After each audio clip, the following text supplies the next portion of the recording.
दो श्लोक बहुत अच्छे हैं। नामदेव जी की माता के निंदक,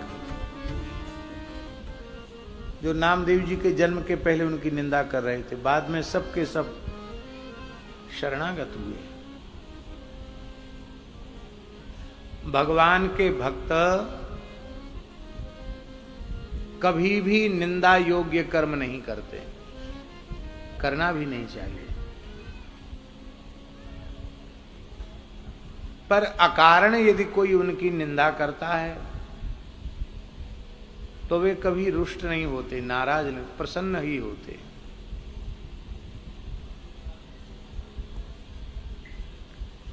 निंदक भगवान से जल्दी मिला देते हैं। निंदकों से परेशान नहीं होना चाहिए, प्रशंसकों से परेशान होना चाहिए। ये प्रशंसक बड़े से बड़े लोगों को भी नीचे गिरा देते हैं। श्री चैतन्य महाप्रभु जी ने कहा, सन्मानं कलयाति घोर गरलम नीचापमानम सुधा। साधक का, वैष्णव का, भक्त का, साधु सन्यासी का यदि कोई सम्मान करे, आदर करे, तो उसे अनुभव करना चाहिए कि मुझे हालाहाल विष पिलाया जा रहा है। किसी को विष पिलाया जाए तो कितनी पीड़ा होगी। और कोई 2 कौड़ी का आदमी, निकृष्ट से निकृष्ट व्यक्ति 1000 गाली दे जाए तो समझना चाहिए आज ठाकुर जी की बड़ी कृपा, भाई आज अमृत पीवे को मिल गया। नीचापमानम सुधा, नीच से नीच के द्वारा किए गए अपमान को अमृत के तुल्य मानता है, उसी को साधक कहते हैं।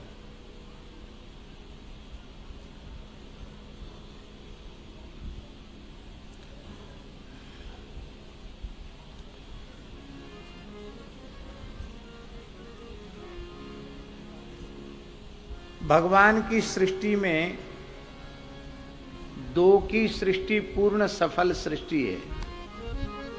कौन कौन की सृष्टि? निंदकाः शूकराश्चैव सफला निर्मिता हरेः। निंदकाः साधु शुध्यन्ति ग्रामं शुध्यन्ति शूकराः। निंदक साधु को शुद्ध कर देते हैं और शुअर गांव को शुद्ध कर देते हैं।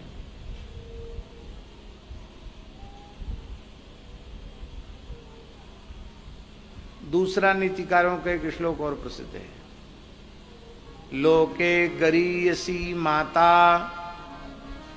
मातृतोत्यधिको खलः। माता श्रेष्ठ है, माता से श्रेष्ठ दुष्ट है, निंदक है। क्यों?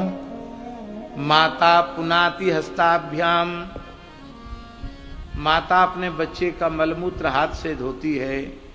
खलस्तु जिह्वया मलम, दुष्ट व्यक्ति तो जीव से मल को धोता है, तो हाथ से धोने की अपेक्षा जीव से धोने वाला ज्यादा श्रेष्ठ है। अर्थात निंदा कर करके निष्पाप बनाता है।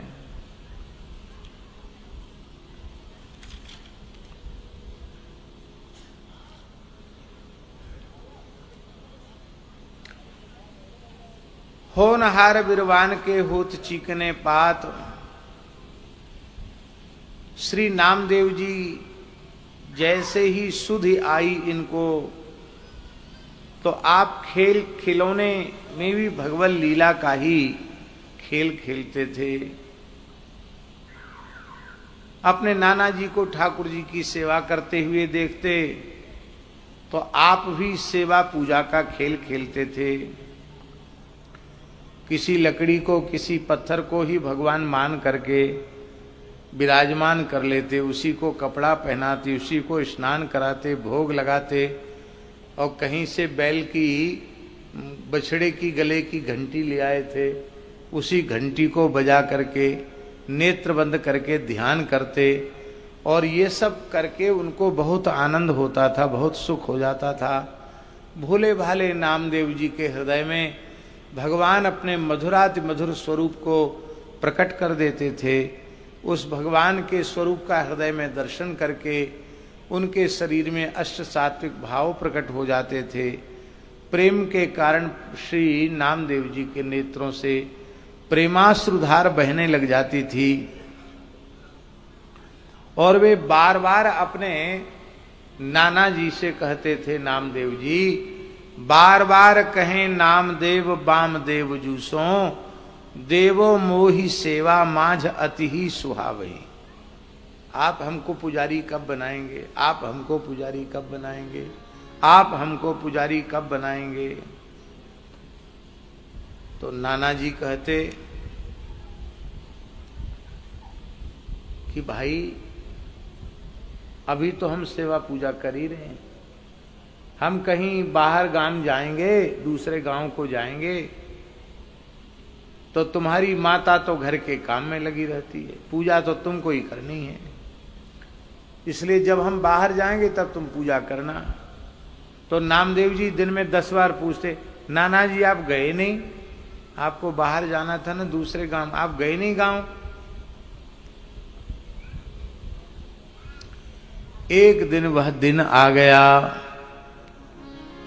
जो नाना जी को वस्तुतः 2-3 दिन के लिए बाहर जाना पड़ा। नामदेव जी को सेवा पूजा की बात सिखाई और कहा कि देखो तुमसे ज्यादा सेवा पूजा बनेगी, स्नान ध्यान करा के कपड़े पहना के बढ़िया प्रेम से औटा करके मिश्री मिलाया हुआ दूध ही भगवान को भोग लगा दिया करना। कहा नाना जी जो आ गया।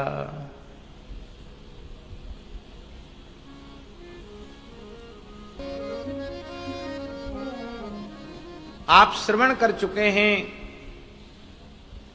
कि श्री वामदेव जी दूसरे गांव चले गए, नामदेव जी को भगवान की सेवा मिल गई। नाना जी कह के गए थे कि बढ़िया से दूध होटाना, मिश्री मिलाना और फिर ठाकुर जी को भोग लगाना। आपने 2 सेर दूध छान करके मोटे दल की कड़ाही में डाल दिया और धीमी धीमी आंच से घोटते हुए दूध को ओटाने लगे।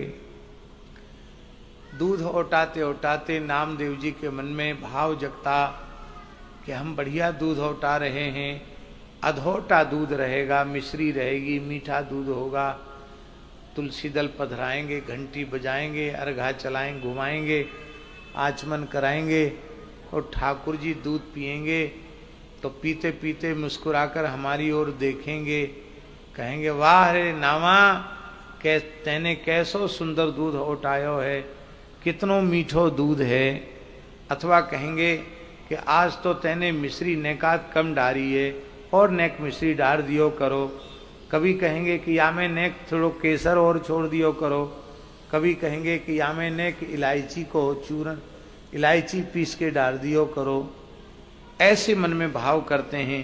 फिर ठाकुर जी दूध पी के कहेंगे कि ले अब तो इन्हें प्रसादी मिलनी चाहिए ना, तो तू 2-4 घूंट तू पी के देख कितना बढ़िया दूध है। ऐसी मन में भावना करते। फिर ठाकुर जी हमको गोद में ले लेंगे, छाती से लगा लेंगे, हमारा मुख चूम लेंगे। अब फिर ठाकुर जी कहेंगे हमने तो सुना है ना कहानियों में अपनी माँ से कि ठाकुर जी प्रसन्न होके कहते भक्त को वरदान मांगो, तो हम यही वरदान मांगेंगे कि हमारे नाना जी आए तो उनसे कह देना अब आपकी सेवा निवृत्ति हो चुकी है, आप तो खाली माला लेके राम राम करो। अब हमने पुजारी तो नया पुजारी स्वीकार कर लिया है, बस हमें और कुछ नहीं चाहिए, आप हमको अपना पुजारी बना लीजिए, हम आपकी सेवा करना चाहते हैं। हम निवेदन ये करना चाहते हैं महाराज जी कि भगवत सेवा में ऐसा अनुराग हो तो नामदेव जी नहीं, आपके हाथ से भी ठाकुर जी दूध पीने के लिए तैयार बैठे। ठाकुर जी की सेवा में भाव ही नहीं।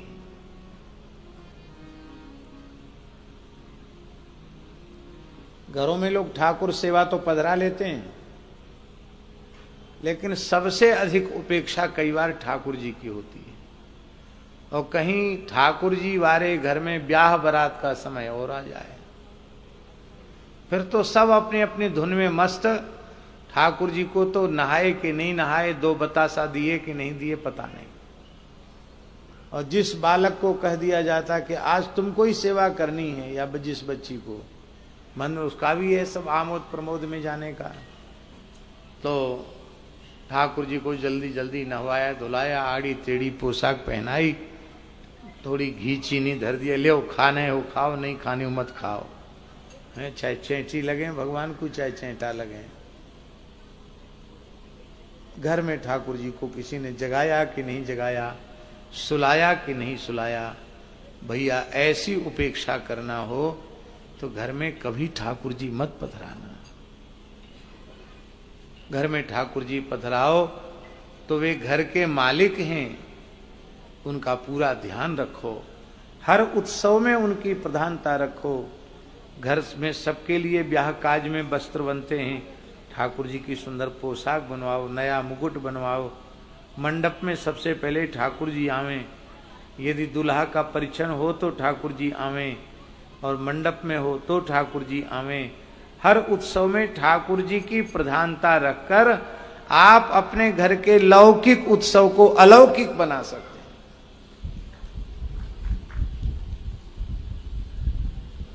हापुड़ के एक वैष्णव थे अनिल जी, उनके घर में हमें एक बार, कई बार हम गए वहां, बड़े प्रेमी भक्त थे, पूरा परिवार समर्पित है। तो हमने देखा उनकी ठाकुर सेवा की निष्ठा ने उनके घर के लौकिक उत्सव को अलौकिक बना दिया। ऐसा लगता ही नहीं था कि घर में कोई लौकिक उत्सव हो रहा है, ऐसा लगता था कि घर में कोई ठाकुर जी का उत्सव महोत्सव हो रहा है। बिना भाव रीझे नहीं नटवर नंद किशोर, भाव की बात है। बोलो भक्तवत्सल भगवान की जय।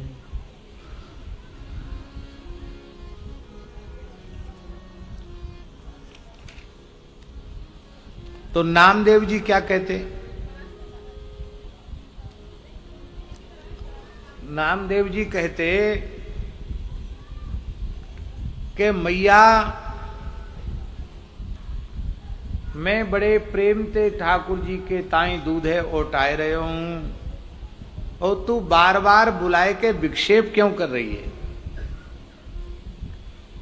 तू बुलावेगी मुझे बोलना पड़ेगो, तो बोलवे में मोड़े ते थूक उचटे, और कहूं एकाध सूक्ष्म कण दूध में चलो गयो तो ठाकुर जी को भोग धराए के योग नहीं रहे वो। मैया तू अपने काम को कर, हमें विक्षेप मत कर। यहाँ लिखा है प्रिया दे, अरे चित दे ओटाइए, बहुत मन लगा के दूध ओटाए रहे हूं। दूध को मन लगा कर ही ओटाना चाहिए, चाहे जितना बढ़िया दूध ओटाओ, नेक भी लग जाएगा तो दूध बेकार हो जाएगा, किसी काम का नहीं रह जाएगा। और उफन के गिर जाएगा तो भी किसी काम का नहीं रह जाएगा। दूध का जलना भी ठीक नहीं, और दूध का उफन कर गिरना भी अशुभ माना जाता है। मैं चित्त दे करके ओटा रहा हूं।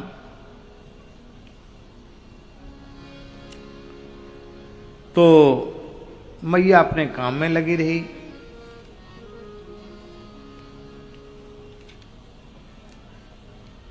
अब दूध उठ गया, एक सूत मोटी मलाई पर गई, खूब बढ़िया दूध को फेंटा, और दूध कुछ हल्का सा गुनगुना दूध है, न ठंडा और न गर्म। बहुत गर्म दूध भोग नहीं लगाना चाहिए, बहुत ठंडा भी नहीं लगाना चाहिए, हल्का गुनगुना। उस हल्के गुनगुने दूध को बड़े चांदी के कटोरा में भर लिया,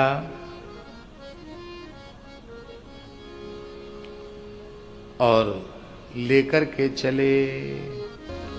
श्री नामदेव जी महाराज सुंदर अधोटा दूध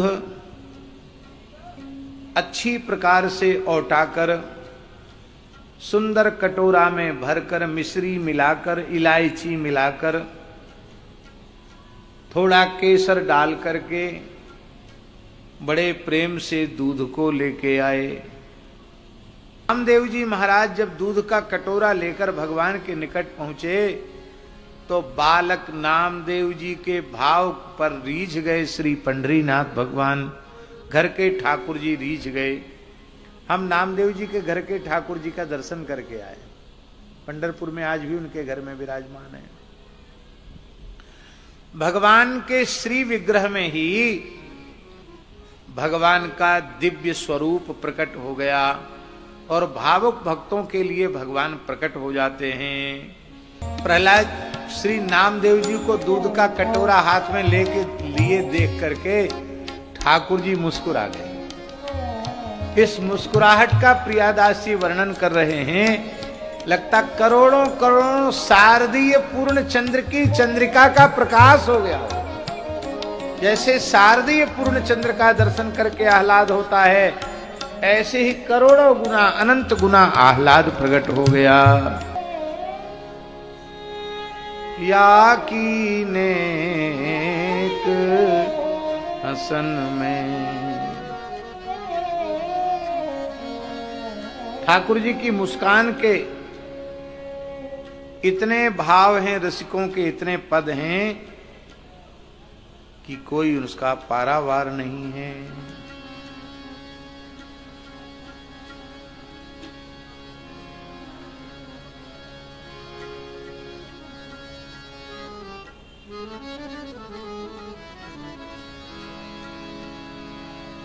आहा अति सरसाई।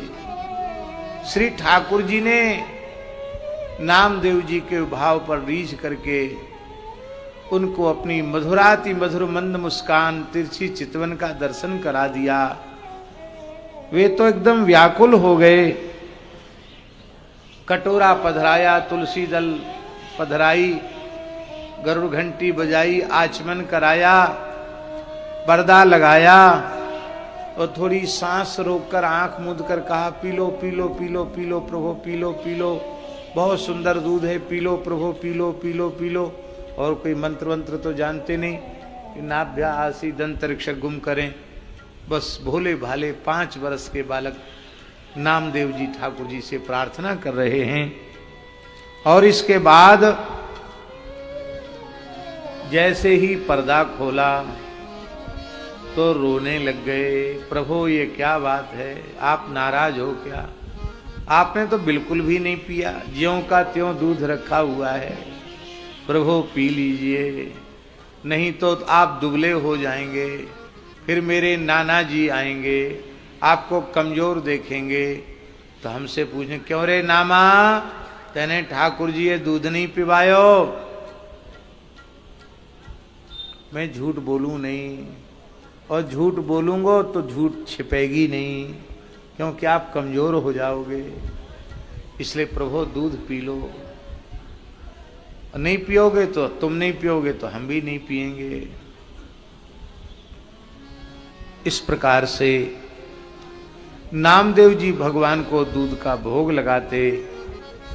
भगवान ने दूध नहीं पिया, दूध को माता की नजर से बचा के गाय को ही पिला देते। 2 दिन बीत गए। बालक 5 वर्ष के बालक श्री नामदेव जी ने अन्न भी ग्रहण नहीं किया, जल तक ग्रहण नहीं, जल भी नहीं पिया। अब एक प्रश्न हो सकता है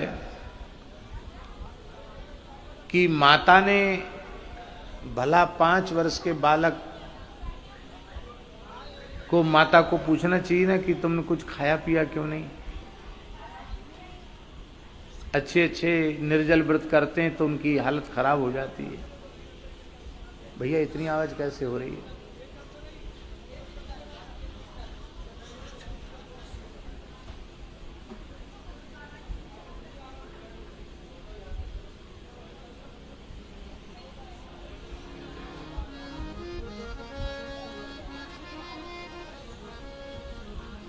मैया अपने मन में क्या सोचती, बहुत ध्यान से सुने।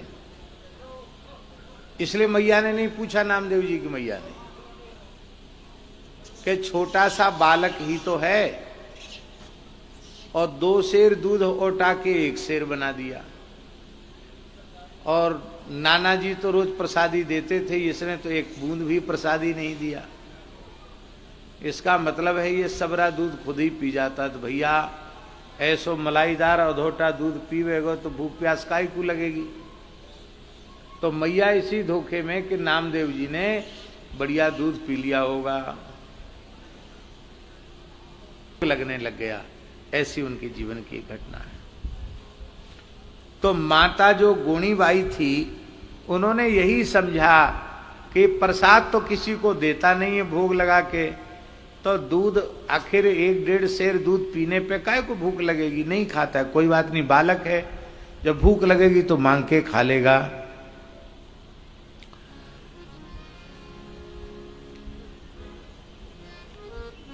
भयो जू सवारो फिर वैसे ही सुधार लियो, हियो कियो गाढ़ो जाए धरियो पियो भावई। पहले दिन नहीं पिया दूध, दूसरे दिन नहीं पिया, तीसरे दिन तो आप रो पड़े, बार बार पीवो कहूं अब तुम पीवो नाही, आवे भोर नाना गरे चुरी दे दिखाओ। आज तीसरा दिन है, देखो आपने दूध नहीं पिया। और नाना जी 3 दिन की कह के गए हैं, चौथे दिन नाना जी आ जाएंगे और तुमको दुर्बल देखेंगे तो हमको पुजारी पद से हटा देंगे, फिर हम तो जीवित नहीं रह पाएंगे बिना आपकी।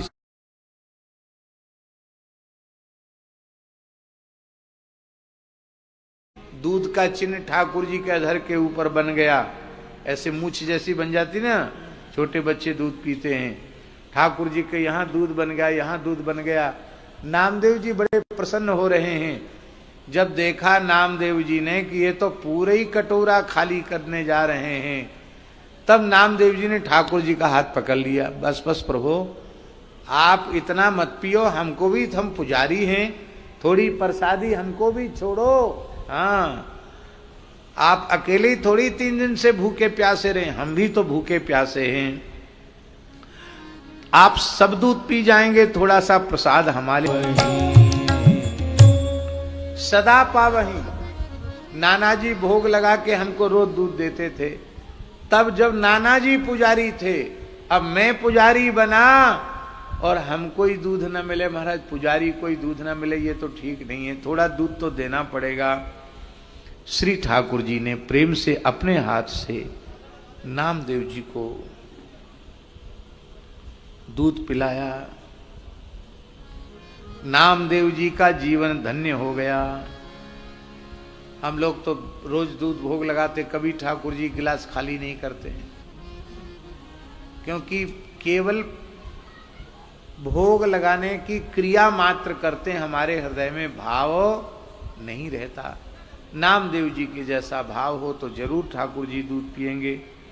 हमारे पूज्य गुरुदेव श्री भक्तमाली जी कहते थे कि जब दूध का भोग धराओ ठाकुर जी के सामने, तो ठाकुर जी से कहना चाहिए कि प्रभु नामदेव जी के जैसा प्रेम तो हमारे हृदय में नहीं है, भाव हमारे हृदय में नहीं है, पर ये नामदेव जी का दूध है, नामदेव जी के नाम से पी लीजिए। तो ठाकुर जी को नामदेव जी का स्मरण कराएंगे तो आपके दूध को भी पी लेंगे।